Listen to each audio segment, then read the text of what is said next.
আপনারা জানেন কারবালার প্রান্তে ইমাম হোসেন রাদিয়াল্লাহু তাআলা ৭২ জন পরিবারের সদস্য নিয়ে শাহাদাত বরণ করেছেন।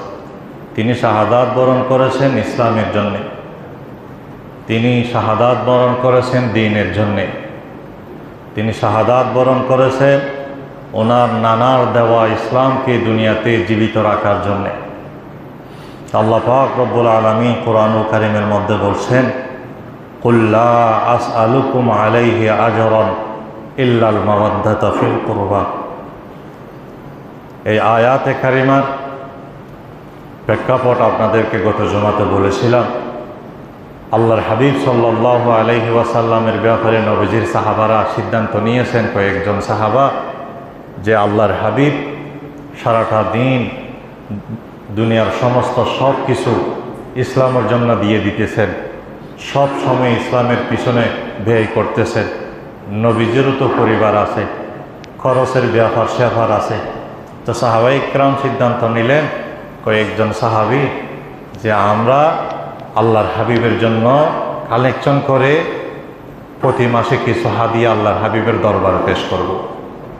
এই সিদ্ধান্ত নেওয়ার পরে এই সিদ্ধান্ত রসুলের কাছে জানাবে, খেয়ে জানাবে। তারা সাহাবায়ে ইকরাম মশওয়ারা করলেন।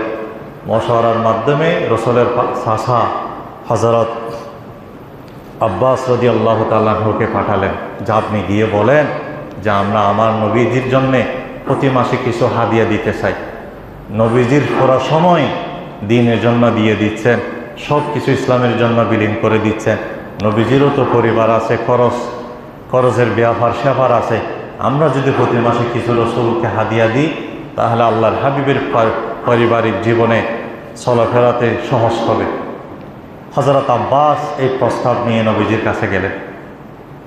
সাথে সাথে আল্লাহ পাক জিবরাইল আলাইহিস সালামকে পাঠালেন নবীজির কাছে। নবী কাছে গিয়ে জিবরাইল আলাইহিস সালাম এই আয়াত নিয়ে আসলেন।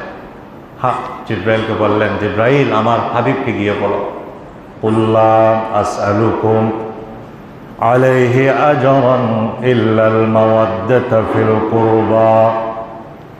হাবিবকে গিয়ে বলুন, হাবিবের জন্য এই কথা বলে যে আমার সাহাবীরা, দুনিয়ার কোনো প্রতিদানের দরকার আমার নাই। আমি যে দ্বীন প্রচার করতেছি তোমাদের কাছে, ইসলাম প্রচার করতেছি, এর বিনিময়ে আমি তোমাদের কাছে চাই না, এর প্রতিদান আমার রব আমাকে দান করবে। সুবহানাল্লাহ। তবে জিবরাইল, আমি আল্লাহর পক্ষে থেকে যেন নবী সাহাবাদের কাছ থেকে একটা জিনিস চাই, উম্মতের কাছে একটা জিনিস চাই। সেটা কি? ইল্লাল মাওয়াদ্দাতা ফিল কুরবা। কুরবা, নবীজির নিকট আত্মীয়র ভালোবাসাটা যেন সাহাবীদের কাছে নবী আমার পক্ষ থেকে চেয়ে নেন। সুবহানাল্লাহ। নবীজি বললেন যে আমি তোমাদের কাছে প্রতিদান চাই না, আমি আমার পরিবারের ভালোবাসাটা তোমাদের কাছে চাই, আমার আহলে বাইতের মহাব্বতটা তোমাদের কাছে চাই। সুবহানাল্লাহ। আল্লাহ বললেন, নবী গো, দ্বীনের দাওয়াতের উজরতের প্রয়োজন নাই, ইসলামের প্রচারের প্রয়োজনের উজরত আপনার দরকার নাই। আপনি আপনার উম্মতের কাছে আমি আল্লাহর পক্ষ থেকে একটা জিনিস চেয়ে নেন, আপনার পরিবারের ভালোবাসাটা, আপনার আহলে বাইতের মহাব্বতটা আপনি আপনার উম্মতের কাছে চেয়ে নেন। এটা আমি আল্লাহ আমার পক্ষ থেকে আপনাকে বললাম, আপনি যেন উম্মতের কাছে চান। সুবহানাল্লাহ। আল্লাহ বললেন, কুল লা আসআলুকুম আলাইহি আজরান ইল্লাল মাওয়াদ্দাতা ফিল কুরবা। আল্লাহু আকবার। তাহলে নবীজিকে, নবীজির পরিবারের ভালোবাসা চাওয়ার জন্য আল্লাহ নির্দেশ দিয়েছেন। নবীজির পরিবার কেমন পরিবার, নবীজির আহলে বাইত, নবীজির পরিবারের সদস্য কেমন সদস্য, যে সদস্যকে নামাজে স্মরণ করতে হয়, যে সদস্যকে নামাজে স্মরণ না করলে নামাজ পরিপূর্ণ হবে না।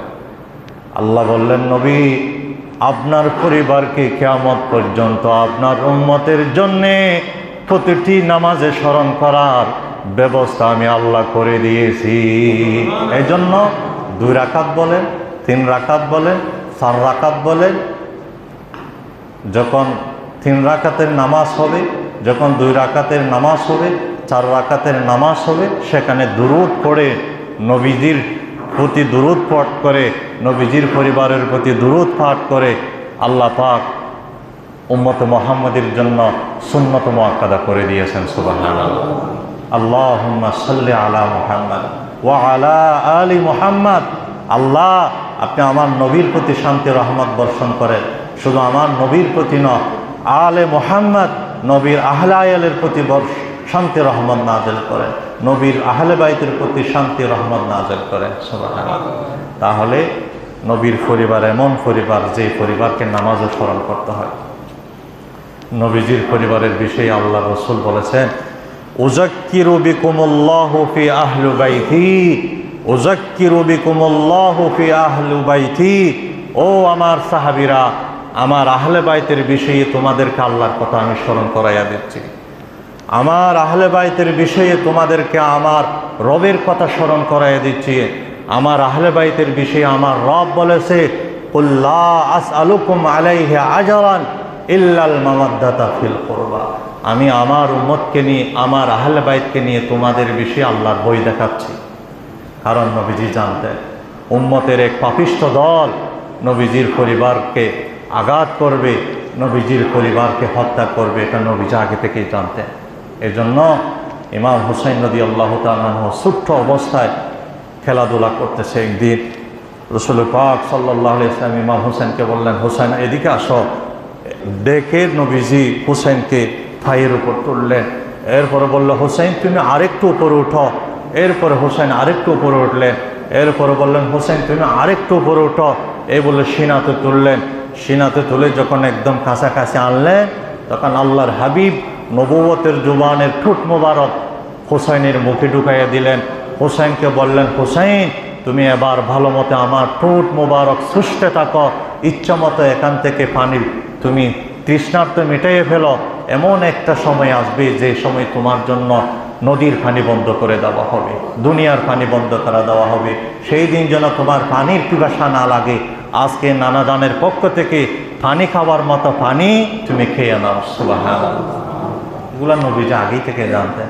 এটা আল্লাহ তাআলা জানাইয়া দিয়ে দেন, যে বলছে যে ইয়া রাসূলুল্লাহ আপনার পরিবারকে দিয়ে দিন জিন্দা হবে।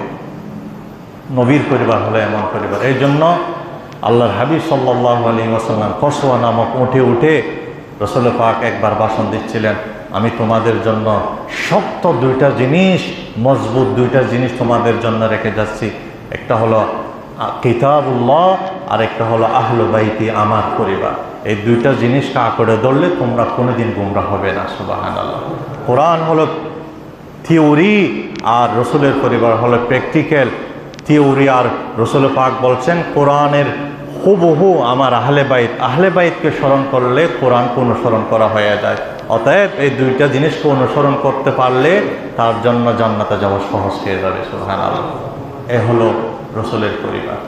যে রসুলের পরিবার মুহররমের 10 তারিখ এই মাসে কারবালার প্রান্তে 72 জন পরিবারের সদস্য নিয়ে ইসলামের জন্য, দ্বীনের জন্য ইমাম হুসাইন শাহাদাত বরণ করেছেন।